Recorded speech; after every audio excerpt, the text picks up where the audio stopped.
Hello, my name is Bianco. In this video we will have a look at the grayguns p365 adjustable straight trigger.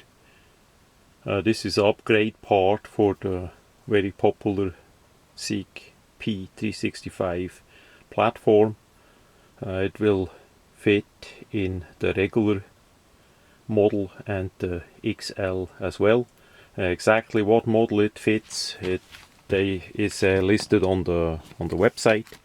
So the item comes in a simple poly part here, packaging, and we have this information on it.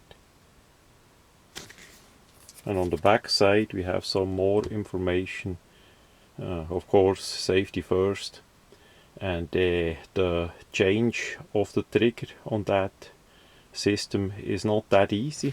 There are videos on YouTube that show it. If you are not feeling too well about do it yourself, then better leave it and let somebody do it, as quite some parts need to be removed of the trigger assembly before you can actually swap out the trigger. So that is how that is, and we get of course the trigger, and we have a tiny Allen wrench that is supplied with it, that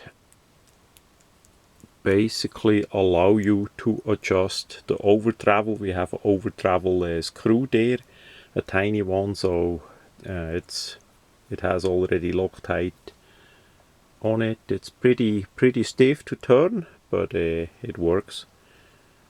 So that is important that you use the correct Allen wrench size. So I did go with the straight version. We see on the front part here it has a bit of lip. The whole trigger face is straight. It has there at the end a bit of lip so that you don't slip off.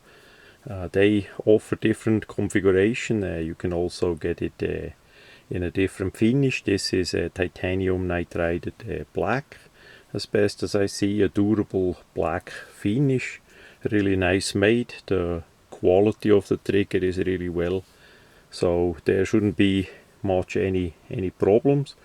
The only problem I see that could happen is if you adjust the over travel screw too hard, that it has not enough travel, so it could not reset. So you need to test that out, how that works. The rest should be pretty much simple, straightforward.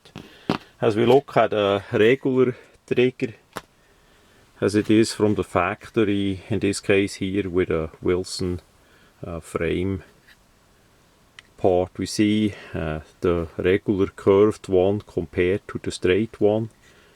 Which one you prefer is hard to say. It's a matter of testing it out. The curved triggers did always work for me pretty well, so I wanted to try out a straight one. I have a straight one on the XL version of that firearm, and I did not feel much of a difference.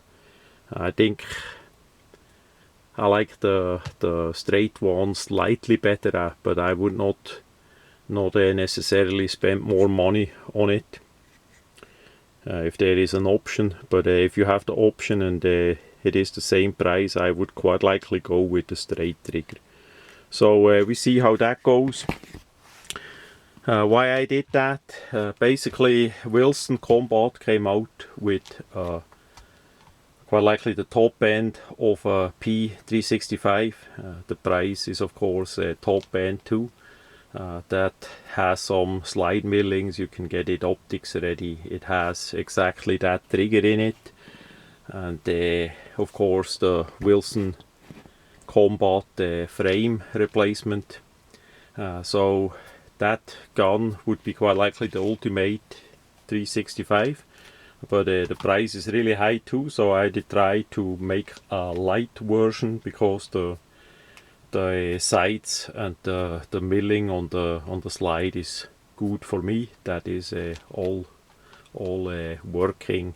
I don't need to mount a red dot on such a small gun for my purpose, so that is well too. But I sure could upgrade the frame to the Wilson Combat style, and a separate video on that gonna follow. And I sure can change the trigger as well. Now the trigger is not yet mounted in the gun. I'm gonna post in the comments how I feel about it, how I like it. Maybe I even gonna make a second video on the upgraded. Then after the test that we see, I already put on the Wilson frame, and that is for sure upgrade. I feel that already. It is slightly thicker, 2mm on each side, more rounded off, has a different contour and grippiness on it. So if you have a medium to large hands, that's for sure an upgrade compared to the minimal SIG p365 standard factory grip module that they deliver. So that's something that I highly recommend to consider. The gun feels way more secure and firm in the hand with the Wilson grip module upgrade. But that much to the trigger. We see how that goes, and now it's time to take the thing apart and put the trigger in and test it out.